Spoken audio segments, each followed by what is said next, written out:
왜 그러니 존? 비쪽 말라도 상관없어요. 배울 게 정말 많다. 중앙에 서라. 다짐이 사라져버렸다. 이 정도면은 실제면은 죽지 않나요? 마이크는 잘 나오고 있나? 되는 건가? 들어오시고 있는 건가? 아이고 하하하. 있으면 손 없나? 네, 갈매기의 꿈이라는 책을 읽어봤는데요. 책을 영진님이 추천해줘서 읽어봤습니다. 갈매기 조나단 리빙스턴의 생애를 다룬 책입니다. 지은이는 리처드 마크. 내용은 대충 그래요. 보통 갈매기들은 먹이를 구하기 위해서 비행을 하죠. 오로지. 이 비행의 목적은 먹이. 조나단 리빙스턴이란 갈매기는 비행이란 그 자체를 굉장히 아름답게 여기고 좋아하고 사랑하죠. 비행이란 행위 자체를. 세상에 있는 갈매기 중에 제일 빠른 갈매기가 되는 거죠. 위에서 추방당해요. 추방당해서 겉으로 보기에는 이 꿈을 향해 달려가고 자유를 열망하고 사실 이게 끝일까? 라는 생각을 합니다. 단순히 조나단은 비행이라는 가치를 넘어서서 비행에서 자유를 찾고 사랑을 찾고 2장에서 보면은 비행을 하다가 갑자기 순간이동을 해요. 속력이란 것도 숫자에 국한된 것이기 때문에 제한을 두죠. 3장까지 보고 나면 독자들의 의견이 굉장히 많이 갈릴 것 같아요. 종교에서 신격화된 존재들에 대해서 다시 한번 생각해보게 됐어요. 수세기를 거쳐오면서 지금은 종교로서 받아들이고 있는 신격화된 많은 존재들의 시초가 처음에는 조나단 리빙스턴처럼 꿈과 다른 가치를 쫓아서 헤매는 여행자 같은 존재가 아니었을까. 사람에 따라 굉장히 다른 의미로 여러 가지의 뜻을 가지고 받아들일 수 있을 것 같아요. 아침. 새로운 태양이 잔물결이는 잔잔한 바다에서 금빛으로 빛났다.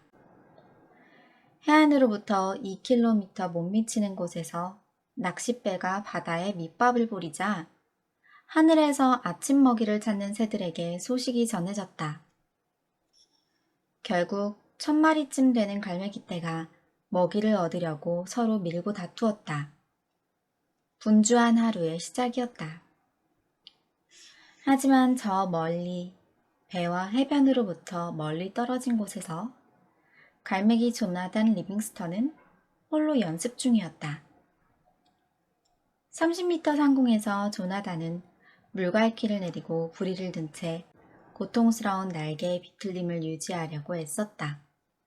비틀림은 천천히 난다는 뜻이었고 이제 그는 얼굴을 스치는 바람이 살랑댈 때까지 아래쪽 바다가 잠잠해질 때까지 속도를 늦추었다. 그는 잔뜩 집중하느라 눈을 가늘게 뜨고 숨을 멈추었다가 힘껏 한 번 더 2cm 남짓 날개를 비틀었다. 그러자 깃털이 곤두서고 실속하면서 떨어졌다. 이 실속은 날개로 움직이는 물체가 급히 속력을 잃는 현상을 말합니다. 원래 갈매기는 비틀거리지 않는다. 실속하지 않는다. 공중에서 실속하는 것은 갈매기에게 수치이며 불명예다. 하지만 부끄러워하지 않고 다시 날개를 펼쳐 떨면서 고통스럽게 비트는 천천히 그러다 다시 실속했다. 조나단 리빙스턴은 평범한 새가 아니었다. 대부분의 갈매기는 비행에 대해 아주 간단한 사실 이상은 배우지 않는다. 해안에서 먹이가 있는 곳으로 갔다가 돌아오는 방법만 배운다. 대개의 갈매기들에게 중요한 것은 비행이 아니라 먹이다. 하지만 조나단에게 중요한 것은 먹이가 아니라 비행이었다. 갈매기 조나단 리빙스턴은 무엇보다도 하늘을 나는 게 좋았다. 이런 생각을 하면 다른 새들 사이에서 인기를 얻지 못한다는 것을 조나단은 알고 있었다.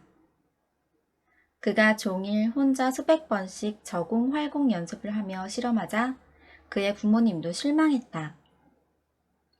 조나단은 이유는 몰랐지만 수면에서 날개폭의 절반이 안 되는 높이에서 날면 힘들이지 않고 더 오래 채공할 수 있었다. 그의 활공은 보통 새들처럼 발을 물에 넣는 것으로 끝나지 않았다. 발을 유선형으로 몸에 붙이고 수면에 디디면 긴 밋밋한 흔적이 남았다. 그가 하변에서 발을 올리고 미끄러지며 착륙한 후 걸으면서 미끄러진 거리를 재기 시작하자 부모님은 몹시 낙심했다. 어머니가 물었다. 왜 그러니 존? 왜 그래? 여느 새들처럼 사는 게 왜 그리 어려운 게냐 존? 저공비행은 펠리컨이나 알바트로스에게 맡기면 안 되겠니? 왜 먹지 않는 게냐? 얘야, 비쩍 마른 것 좀 봐라. 비쩍 말라도 상관없어요, 엄마. 저는 공중에서 무얼 할 수 있고 무얼 할 수 없는지 알고 싶을 뿐이에요. 그게 다예요. 그냥 알고 싶어요. 아버지가 인자하게 말했다. 이것 봐라, 조나단. 겨울이 멀지 않았다. 배들이 나오지 않을 거고 수면 가까이 있던 물고기 떼는 깊이 들어가겠지. 연구해야겠다면 먹이에 대해, 먹이를 어떻게 잡을지에 대해 연구하거라. 이 비행에 대한 연구도 좋다만 활공으로 먹고 살 수는 없는 노릇이지. 비행하는 이유가 먹이를 구하기 위해서라는 점 잊지 말거라. 조나단은 공손하게 고개를 끄덕였다. 이후 며칠간 그는 다른 갈매기들처럼 행동하려고 했었다. 선장가와 낚싯배들 주위에서 꾀꾀대며 새들과 다투고 물고기와 빵 조각을 차지하려고 달려들었다. 하지만 제대로 할 수가 없었다. 그는 소용없는 짓이라고 생각하면서 자신을 쫓아오는 허기진 늙은 갈매기들에게 힘들게 얻은 멸치 한 마리를 떨궈주었다. 이 시간에 비행을 배우며 보낼 수 있으면 좋을 텐데. 배울 게 정말 많다고. 얼마 지나지 않아 갈매기 조나단은 다시 먼 바다로 나가 혼자 지냈다. 허기졌지만 배우는 것이 있기에 행복했다. 익혀야 할 것은 속도였고 일주일 동안 연습하자 그는 속도에 대해 살아있는 가장 빠른 갈매기보다 아는 것이 많았다. 300m 상공에서 있는 힘껏 날개를 퍼덕여 파도를 향해 아찔한 각도로 강하했다. 그러면서 갈매기들이 아찔한 각도로 강하지 않는 이유를 알았다. 그는 딱 6초 만에 시속 110km 정도로 날았고 이 속도에서는 날개가 흔들림 없이 위로 들리지 못했다. 거듭 같은 일이 벌어졌다. 아무리 신중을 기하고 능력을 최고로 발휘해도 빠른 속도에서는 제어력을 잃었다. 300m까지 오른다. 먼저 전속력으로 쭉 날아가다가 날개를 퍼덕이면서 수직 강하로 바꾼다. 그럴 때마다 왼쪽 날개가 위로 쳐들리면서 실속하여 왼쪽으로 마구 휘둘렸고 균형을 잡느라 오른쪽 날개를 실속시키면 불처럼 획 움직이며 오른쪽으로 빙글빙글 굴렀다. 날개가 쳐들리는 것은 아무리 조심해도 소용이 없었다. 10번을 시도하면 10번 모두 시속 110km 지점을 지나면서 그는 제어력을 잃고 휘휘 돌며 날개뭉치로 변해 물속으로 곤두박질했다. 물을 뚝뚝 흘리면서 마침내 조나단은 생각했다. 빠른 속도에서 날개를 움직이지 않는 게 열쇠 힘이 틀림없어. 시속 80km까지 날개짓을 하다가 이후에는 날개를 가만히 두어야 했다. 600m 상공에서 그는 다시 시도했다. 급강하하면서 시속 80km를 지나는 순간부터 부리를 내리고 날개를 활짝 펴고 가만히 있었다. 엄청나게 힘이 들었지만 이 방법은 통했다. 10초 후 그는 시속 150km 지점을 지났다. 조나단은 갈매기 비행 최고 속력 기록을 갖게 되었다. 하지만 승리감은 잠시뿐이었다. 수평 비행을 시작한 순간 날개의 각도를 바꾸기 무섭게 그는 똑같이 제어되지 않는 상태에 빠졌고 시속 150km 지나는 지점에서는 다이너마이트가 터지는 것 같았다. 조나단은 공중에서 폭발해서 철벽 같은 바닷속으로 떨어졌다. 정신을 차려보니 어두워진 지 한참 지난 후였고 그는 달빛이 쏟아지는 바다 위에 떠 있었다. 날개가 우툴두툴한 납덩어리 같았지만 실패의 무게가 훨씬 더 무겁게 다가왔다. 그 무게가 몸을 바다 밑바닥으로 끌어내릴 만큼 무거워서 모든 것을 끝낼 수 있기를 그는 간절히 바랐다. 조나단이 물속에 잠길 때 그의 내면에서 묘하게 헛헛한 목소리가 들렸다. 다른 길은 없어. 난 갈매기야. 나는 한계를 많이 가지고 태어났어. 내가 비행에 대해 많이 알 운명이라면 이해력이 좋았겠지. 내가 빠른 속도로 날 운명이라면 매처럼 날개가 짧고 물고기가 아니라 쥐를 먹고 살았을 거라고. 아버지 말씀이 옳았어. 이 엉뚱한 짓은 집어치워야 해. 집으로 갈매기 무리에게 날아가서 이대로 만족하면서 살아야 해. 한계가 많은 처량한 갈매기로. 목소리가 잦아들었고 조나단은 그 말에 동의했다. 밤에 갈매기가 있어야 할 곳은 해안가야. 그러니 이 순간부터 평범한 갈매기가 되겠노라고 그는 맹세했다. 그러면 다들 더 마음 놓을 거야. 그는 힘없이 어두운 물에서 빠져나와 육지를 향해 날았다. 힘이 덜 드는 저공 비행을 익혀둔 것에 감사했다. 그런데 아니야 라는 생각이 들었다. 예전의 방식은 포기했어. 배운 것은 모두 포기했다고. 나는 여느 갈매기 같은 갈매기니까 갈매기답게 날 거야. 그래서 그는 어렵사리 30m 상공으로 올라가서 더 힘껏 날개를 퍼덕이며 해안가로 나아갔다. 다른 갈매기들과 똑같은 갈매기가 되겠다고 결심하니 마음이 한결 가벼웠다. 이제 그를 배움으로 몰아대던 힘과 아무런 관계도 없을 테고 더 이상은 도전도 없고 실패도 없을 터였다. 또 생각하는 것을 멈추고 해안 위의 빛을 향해 어둠 속을 나는 것도 근사했다. 어둠. 헛헛한 목소리가 놀라서 소리쳤다. 갈매기는 어둠 속에서 날지 않는데. 조나단은 귀담아 들을 만큼 주의를 기울이지 않았다. 멋지네. 그는 속으로 중얼댔다. 달과 불빛이 수면 위에서 빛나며 작은 횃불들이 밤속으로 길을 만들어냈다. 사방이 정말 평화롭고 고요했다. 내려가. 갈매기는 어둠 속에서 날지 않는다고.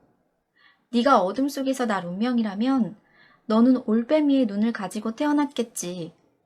너는 이해력이 좋았을 거야. 너는 매처럼 짧은 날개를 가졌을 거라고. 그 밤속 30m 상공에서 조나단 리빙스턴은 눈을 깜빡였다. 그 아픔이 다짐이 사라져버렸다. 짧은 날개, 매처럼 짧은 날개. 그게 답이야. 이다지도 미련했다니. 내게 필요한 것은 작은 날개야. 날개의 대부분을 접고 그 끄트머리만으로 날면 되는 거야. 짧은 날개. 그는 검은 바다 위 600m 상공으로 올라갔다. 한순간도 실패와 죽음에 대해 생각하지 않고 앞날개를 몸에 꼭 붙이고 폭이 좁은 단도만 한 날개 끝만 바람 속으로 뻗어 수직으로 급강하했다. 머리에 악마 같은 바람이 불어댔다. 시속 110km, 145km, 190km, 그보다 더 빠르게. 이제 시속 225km에서 날개의 부담은 시속 110km에서 느꼈던 것보다도 힘들지 않았다. 그는 날개 끝을 살짝 비틀어 급강하에서 벗어나 바람을 맞으며 살짝 눈을 감고 기쁨에 젖었다. 시속 225km라니, 게다가 제어가 되다니, 600m가 아니라 1500m에서 급강하한다면 얼마나 빠를까? 조금 전의 다짐은 까맣게 잊히고 세찬 바람에 휘감겨 사라져버렸다. 하지만 조나단은 자신에게 한 약속을 어긴 것에 대해 죄책감을 느꼈다. 그런 약속은 평범함을 받아들이는 갈매기들에게나 통하는 것을. 조나단처럼 뛰어난 지식을 얻은 갈매기에게는 그런 약속이 필요하지 않다.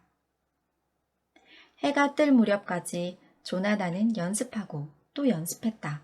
1500m 상공에서 바라보니 낚싯배들이 잔잔한 파란 바다 위에서 점점이 떠있고 아침 먹이를 찾아 나온 갈매기들은 희미한 흙먼지 구름처럼 보였다.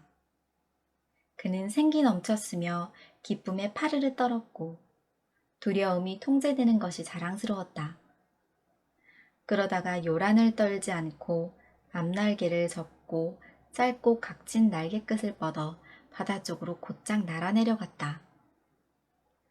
1200m 상공을 지날 즈음 조나단은 한계 속도에 도달했고 바람이 소리치는 철벽 같아서 더 빨리 움직일 수가 없었다.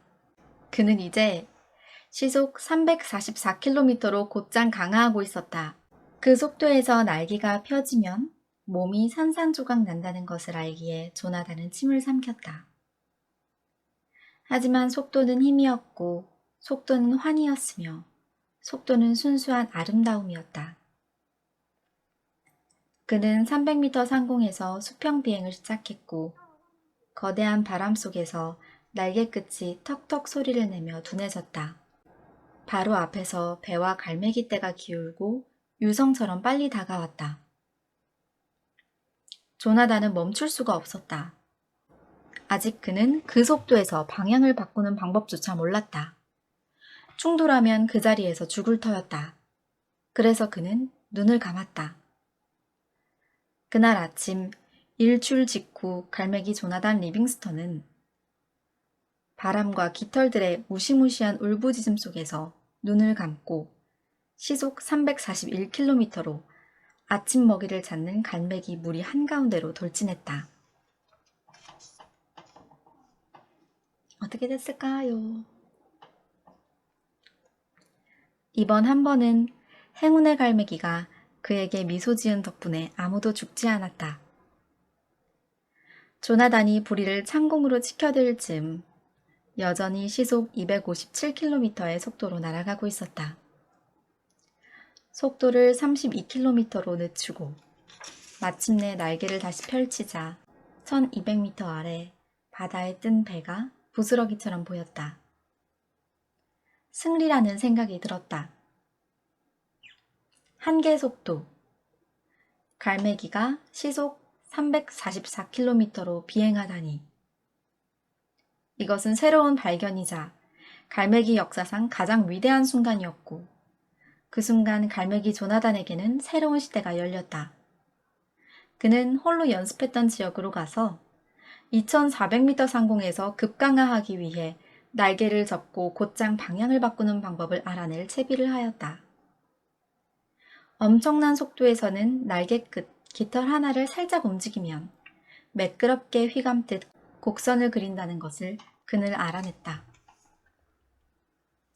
하지만 이것을 배우기 전에 그 속도에서 깃털을 하나라도 움직이면 소총 탄환처럼 빙그르르 돈다는 것을 알게 되었고 조나단은 갈매기 역사상 최초의 고개 비행을 해냈다. 그날 그는 다른 갈매기들과 대화를 할 짬이 없었다. 일몰이 지나도록 계속 날았다. 공중회전, 완횡전, 방위전 횡전, 배면 회전, 거꾸로 낙하, 바람개비 돌기를 알아냈다. 조나단이 해변에 모인 갈매기들과 합류했을 때는 한밤중이었다. 조나단은 어지럽고 몹시 고단했다. 하지만 기쁜 마음에 공중회전으로 착륙하면서 땅에 닿기 직전에 급횡전을 했다. 갈매기들이 이 말을 들으면, 이 성공에 대해 듣는다면 좋아서 야단법석일 거라고 생각했다. 이제 살아갈 이유가 얼마나 더 많은가. 단조롭게 낚싯배를 왔다 갔다 하는 것 이상의 사는 이유가 생겼지. 우린 무지에서 벗어날 수 있어. 우수하고 지적인, 기술이 뛰어난 우리 자신을 발견할 수 있다고. 우린 자유로울 수 있어. 비행하는 방법을 배울 수 있어. 앞에 펼쳐진 세월이 희망으로 활기를 띠고 빛났다. 조나단이 상륙하니 부족회의가 소집되어 있었다. 갈매기들이 모인 지 한참 지났으니 분명했다. 사실 갈매기들은 기다리고 있었다. 갈매기 조나단 리빙스턴, 중앙에 서라. 부족장이 가장 격식 차린 말투로 말했다. 중앙에 서기는 엄청난 치욕이거나 명예, 둘 중 하나를 의미했다. 갈매기들의 최고 우두머리로 지명될 때 명예로운 중앙에 서기를 했다. 조나단은 속으로 중얼댔다. 당연히 오늘 아침에 먹이를 구하러 나온 새들이 내 성공한 비행을 본 거야. 하지만 난 명예 따위는 원하지 않아. 우두머리가 되고 싶은 마음도 없어. 내가 알아낸 것을 나누고 우리 앞에 펼쳐진 그 수평선을 보여주고 싶을 따름이야. 그는 앞으로 나와섰다. 부족장이 말했다.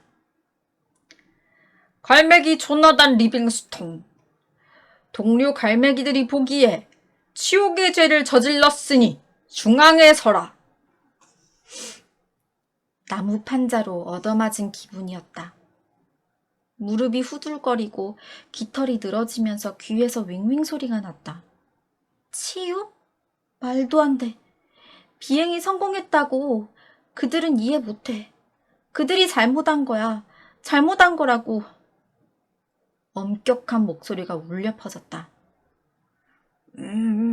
무분별한 무책임! 갈매기 가족과 위엄과 전통을 깨고! 치욕의 죄로 중앙에 서는 것은 그가 부족에서 추방되어 머나먼 절벽에서 혼자 살게 되는 것을 의미했다. 갈매기 조나단 리빙스턴, 언젠가는 무책임한 행위가 아무 득이 되지 않는다는 것을 배울 것이다. 삶을 알지 못하며 알 수도 없는 것이지. 다만 우리가 이 세상에 나온 것은 할 수 있는 데까지 먹고 살아남기 위해서라는 것만 알 수 있을 뿐. 갈매기는 부족회의에서 말대꾸를 하면 안 되지만 조나단은 언성을 높였다. 무책임이요? 형제 여러분, 의미를 삶의 더 숭고한 목표를 찾고 추구하는 갈매기보다 더 책임 있는 갈매기가 누구란 말입니까? 천년간 우리는 물고기 머리나 쫓아다녔지만 이제는 살아야 할 이유가 생겼습니다. 배우고 발견하고 자유로울 수 있게 되었습니다. 제게 한 번만 기회를 주십시오. 제가 알아낸 것을 여러분들께 보여드릴 수... 갈매기들은 망부석이 되어버린 것 같았다. 형제관계는 깨졌다. 갈매기들이 다 같이 말했고 다 함께 귀를 닫고 조나단에게 등을 돌렸다. 그 후 조나단은 여생을 홀로 보냈지만 머나먼 절벽 너머까지 날아갔다. 그가 슬픈 것은 고독 때문이 아니라 다른 갈매기들이 앞에 놓인 멋진 비행을 믿으려 하지 않아서였다. 그들은 눈을 뜨고 보기를 거부했다. 그는 하루하루 더 배워나갔다. 유선형의 고속 낙하를 하면 수심 3m 깊이에 몰려있는 희귀하고 맛 좋은 물고기들을 찾을 수 있다는 것을 알았다. 이제 낚싯배와 상한빵 부스러기의 의지에 연명할 필요가 없었다. 그는 공중에서 사는 법을 배웠고 밤중에 앞바다로 부는 바람을 가로지르는 여정을 시작해서 해질녘부터 해가 뜰 때까지 110km를 쭉 날았다.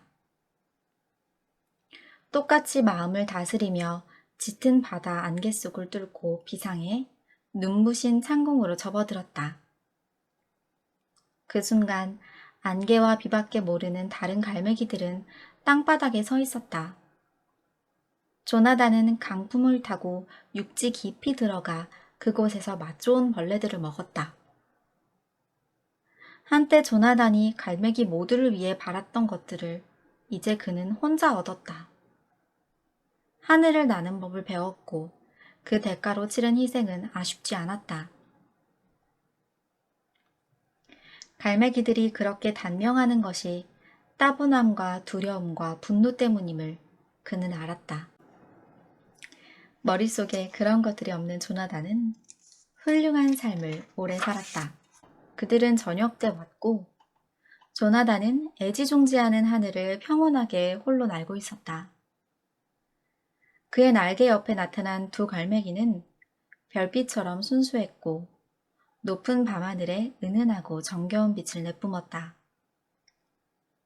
하지만 무엇보다 멋진 것은 그들의 비행 기술이었다. 그들은 날개 끝을 정확히 움직이면서 계속 조나단에게 바짝 붙어서 날았다. 조나단은 한마디도 말하지 않고 그들을 시험했다. 어떤 갈매기도 시험에 통과한 적이 없었다. 그는 날개를 비틀어 시속 1.6km의 속도로 정지하다시피 천천히 날았다. 빛나는 새 두 마리는 조나단과 함께 속도를 늦추고 편대를 유지했다. 그들은 천천히 나는 것에 대해 알고 있었다. 조나단이 날개를 접고 횡전해서 시속 305km로 급강하했다. 그들도 조나단을 따라 흐트러지지 않고 강하했다. 마침내 조나단은 속도를 그대로 올리면서 길게 수직으로 완횡전했다. 그들도 미소 지으면서 함께 횡전했다. 조나단은 수평비행으로 되돌아갔고 잠시 가만히 있다가 입을 열었다. 아주 잘하는군. 당신들은 누굽니까? 그대의 부족에서 왔소, 조나단. 우리는 그대의 형제들이오. 강인하고 차분한 말투였다. 그가 다시 말했다. 그대를 더 높이 데려가려고 왔소. 그대를 집으로 데려가려고. 난 집이 없습니다. 난 부족도 없어요. 난 추방자입니다. 그리고 지금 우리는 큰 산바람 꼭대기를 날고 있습니다. 몇백 미터 위로는 이 늙은 몸뚱이를 끌어올릴 수가 없죠. 하지만 그대는 할 수 있어, 조나단. 그대는 수행했으니까 하나의 단계가 마무리됐고 다른 단계가 시작될 때가 온 거요. 평생 그랬듯 그 순간 갈매기 조나단에게 문득 깨달음이 일어났다. 그들이 옳았다. 그는 더 높이 날 수 있었고 이제 집으로 갈 때였다. 조나단은 마지막으로 하늘을 오래오래 둘러보았다. 그렇게도 많은 것을 배웠던 광활하게 펼쳐진 은빛 대지. 준비됐습니다. 마침내 그가 말했다. 그리고 갈매기 조나단 리빙스턴은 별빛처럼 환한 두 갈매기와 함께 날아올라 칠흑처럼 어두운 밤속으로 사라졌다. 이렇게 1장이 끝났습니다. 세상에서 가장 빠른 갈매기가 되어서 갈매기 무리에서 추방당하고 약간 다른 새에 가기 직전까지의 그 단락이 1장이에요. 2장부터는 지적인 갈매기들이 모여있는 곳에서 펼쳐지는 이야기들이 시작됩니다. 이 책은 토론할 거리도 굉장히 많고 생각할 거리도 굉장히 많은 재밌는 소설책입니다. 꿈을 쫓아가는 거는 쉽지 않잖아요. 이렇게 조나단 리빙스턴처럼 심지어 이 갈매기라는 거는 부리고 날개고 높이 날고 빠르게 날기에 적합하지 않은 몸을 가지고 있는 건데 내 몸과 그런 것과는 상관없이 그냥 내가 이루고자 하는 그 하나를 향해서 달려가는 그런 어떤 영혼들에 관해서 현실에 많이 부딪히고 그런데도 내가 가려고자 하는 그곳이 간절할 때 희망을 줄 수 있는 책이 될 수도 있지 않을까라는 생각은 듭니다. 전 성우가 꿈이라 자주 연습하는데 그런 변성기온 남성 목소리 하면 목소리가 안 나와요. 제가 제대로 뭐 하는 건 아니니까요. 그냥 막 이렇게 하니까.